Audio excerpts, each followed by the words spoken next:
Danish, you are a very unique personality. Thank you. I am actually really excited to be talking to you.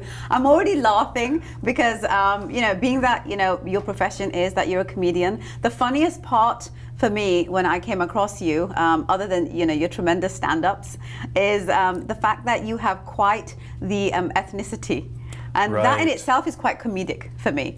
I mean, you were born in Russia. Yes. You're Bengali, Yes. from an origin perspective. Mm-hmm. You reside in Canada and you speak English. Right. I have a little bit of Indian in me as well, actually. You do? Yeah, my dad's Indian and my mom's from Bangladesh. So see what I'm saying? I mean, that in itself is a great comedic startup when you're doing a stand-up, and I've seen you do that. Yeah, Talk about your ethnicity. Mm-hmm. I love the fact that what you do with your comedy is quite unique. For me, especially as a South Asian comic, is that you really truly do pick on the nuances of political and social economic situations, right. And I believe it has a lot to do with a lot of the extensive travel that you've done. Mm-hmm. So talk to me a little bit about that. I mean, born in Moscow, you've been to different places, and you've kind of picked up a lot of nuances of what happens in these different places. And politics is a great center that you really do dig deep into with your comedy. No, absolutely. It's kind of a byproduct of living in all those places. Yes. The one thing I noticed wherever I've been is things are the same, no matter if it's Russia or India or here.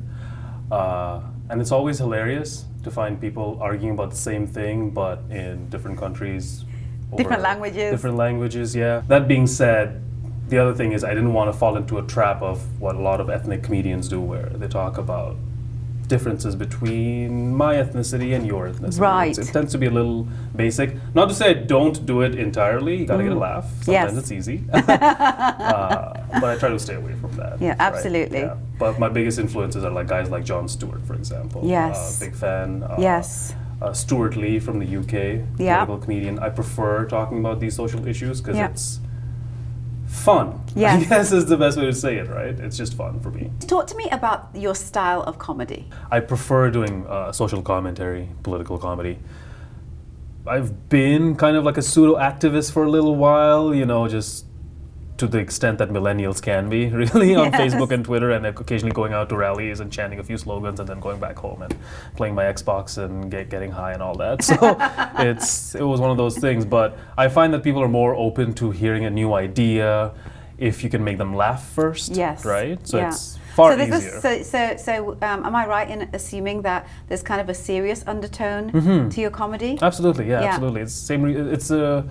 If I were to be classified, people typically put me under a topical, political, social commentary kind of a thing. So same reason why sometimes people comment, hey, how come I don't see you at a lot of the ethnic shows? Well, they won't have me. Yes. Right? It's not the style. It's not to blame anybody, but it's just I wouldn't be right for that kind of show, right? Yeah. I don't talk about those things. But I prefer the things I'd like to talk about, current events, political things, a little bit of history. I find it's a little more difficult.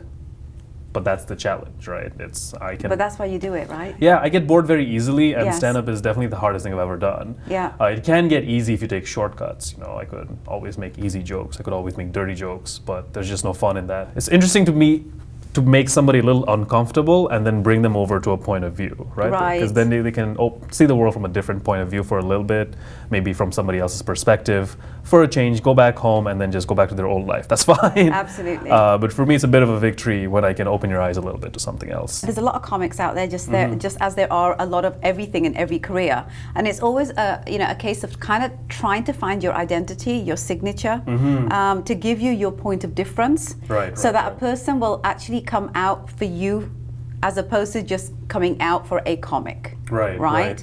So that's been a journey for you, hasn't it? Yeah, I find that especially people who identify themselves as third culture kids, born in a different country than their parents' origins, they come to a lot of my shows. They like hearing about, hey, I look a certain way and I don't feel that way and I speak a third language. So I find that people find that commonality very appealing. I know that you work full time. From that, you are one of the few lucky people that are actually able to do what you love, which is your passion and your comedy, full time without having to support yourself on the side. How did that process kind of happened from when you left school, Right. and now you're here, where you're doing this for a profession now. It wasn't, it's pretty straightforward. It's not easy, but it's fairly straightforward. What you have to do is, as in entertainment, you have your day job for a while till you can quit that and have had enough success in your passion to be able to follow that. But it's easier said than done because, I mean, there are other obstacles. For example, stand-up comedy in particular. It only happens at night. You only do shows 8 p.m. is the earliest thing you would ever do. And it's the sort of thing where you cannot go home and practice. As a musician, if I know some people like the song, I can play it all day at home, get better, get better, get better. With comedy, you have to be out in front of people to do so.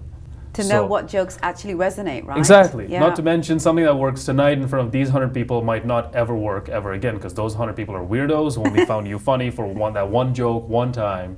So you have to keep trying it over and over and over in different places, right? Yes. So what would end up happening is I'd work my 9 to 5, come home, have a couple hours, then go out, do a few open mics to practice, get home by 1 a.m., and then repeat that Monday to Friday, get about 4 hours of sleep, and then weekends I'd be out doing shows in other parts of the country, like try to go to Ontario or Quebec or something, around Ontario, Quebec or something like that.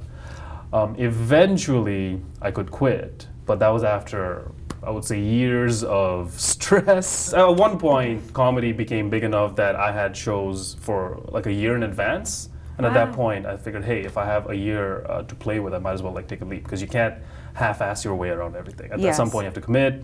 Took the risk. That was about a year and some change ago. Yeah. And it's been going well, so I can't complain. And I have to say, I mean, I know I'm very lucky in that respect. I don't like the word luck personally, because it took a lot of work to get there. But there's obviously a little bit of that involved. No, absolutely. Well. There's a little bit of everything, but at the end of the day, the foundation of any success is what you put into it, right? And you put a lot of effort into what you do. But you started your, your own company as well to, create a platform for other, comedians as well. Correct, yeah. Talk to me about why you decided to do that, and how does this platform help these comedians? Well, it's multifaceted. I started, the label's called Toronto Comedy AllStars. I started it primarily for myself because, like I said, the industry it doesn't have structure, no regulation. Yes. So you can do one of two things. You can be at the mercy of the establishment, where if somebody of influence, comedy club owners, if they like you, they may or may not give you some time on stage that you won't get paid for. Maybe you'll get brought back in a year, and maybe in 5 years you can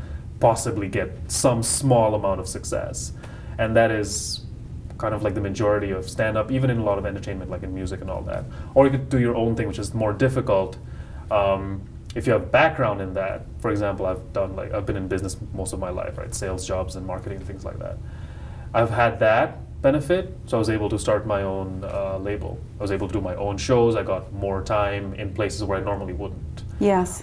So that was the primary reason. At the same time, I also noticed, especially in Canada, there's a fair amount of tokenism when it comes to comedy. So you have a lineup, they might have 6 comedians, they only have room for 1 girl and 1 person of color. And really? That's how it's kind of structured, right? So 6 comedians. But nobody really says it, but you guys in the biz, we know it. Yeah. You look at a lineup, and most nights it'll be 6 guys, right? A lot of nights it'll be 6 straight white guys, and it's not that the producers are homophobic or racist. They think that the audience is not ready for that much diversity on stage, which they're wrong about. They're just wrong. They are so wrong, because the best comedians in the world, historically speaking, and today, have been people of color. Yeah, no, absolutely. Richard Pryor, you look at Russell Peters. Absolutely, these people are... Dave Chappelle, those guys, they're brilliant. Absolutely. Yeah. But it's funny you mentioned Russell Peters. Do you think it's a Canadian thing? Somewhat Canadian, because in the States they're far more entrepreneurial. Yes. Okay, so you can't walk down LA without seeing 7 different all Spanish shows or all Muslim shows and that sort of thing, right? Yeah. So they're far more ready for change. In Canada, people are reticent to change. Have you had the opportunity to tour or do stand-up outside of Canada?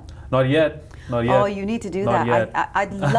I'd love to see how your genre of comedy, how it would kind of translate across the border. Oh, okay. No, I've actually really had some positive feedback, because I'm planning on doing something going across Iceland over to Western Europe, because they really like Canadian stand-ups. Okay. And they like this sort of comedy in particular. They make fun of comedians who don't do political material, right. if anything. So hopefully in the next 18 months or so I can go through Iceland and Germany. Not a lot of people actually have the opportunity to say that they can make a career out of comedy, but you're one of those few people that have had the opportunity to do that, Danish. Right. Why do you think that that's happened for you? Well, basically it's because I didn't wait for the establishment to give me an opportunity.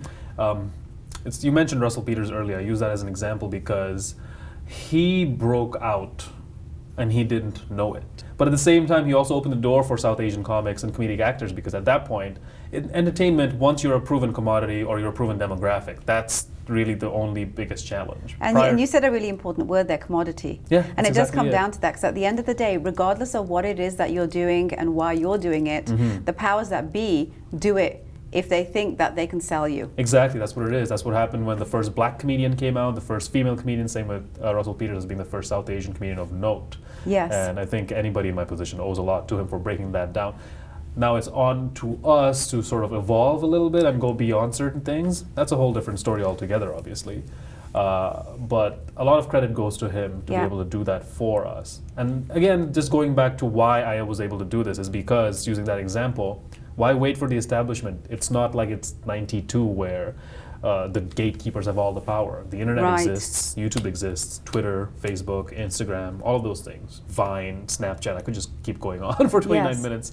But you have all these tools to be able to connect with your audience directly. You don't need to wait in line outside a comedy club to get 5 minutes to maybe 30 people will see you and maybe one of them will remember you 2 years later. But I think that's where the power is now in the people, as opposed to in the few executives that sit at the helm of making these decisions. And it's very similar also in the music industry. It's a very similar formula. The public gets to decide what they want. And obviously the public have decided that they love you because of the fact, or they love you or love to hate you, whichever one it is. I'll take it. Absolutely. Just pay attention. Because you get to do this full time, and I think you're a credit to the comedic diversification of content. Thank you. I really appreciate you coming to chat with me. Oh, wonderful. I look forward to all the other tremendous things that you're going to do, especially now that you've got it on your radar that there is a world outside of Canada that really does appreciate and acknowledge the kind of comedic content that you talk about. And come back and see me next time you've got something fabulous going on. Absolutely. I appreciate you coming to see me. Thank you for having me. Thanks a lot.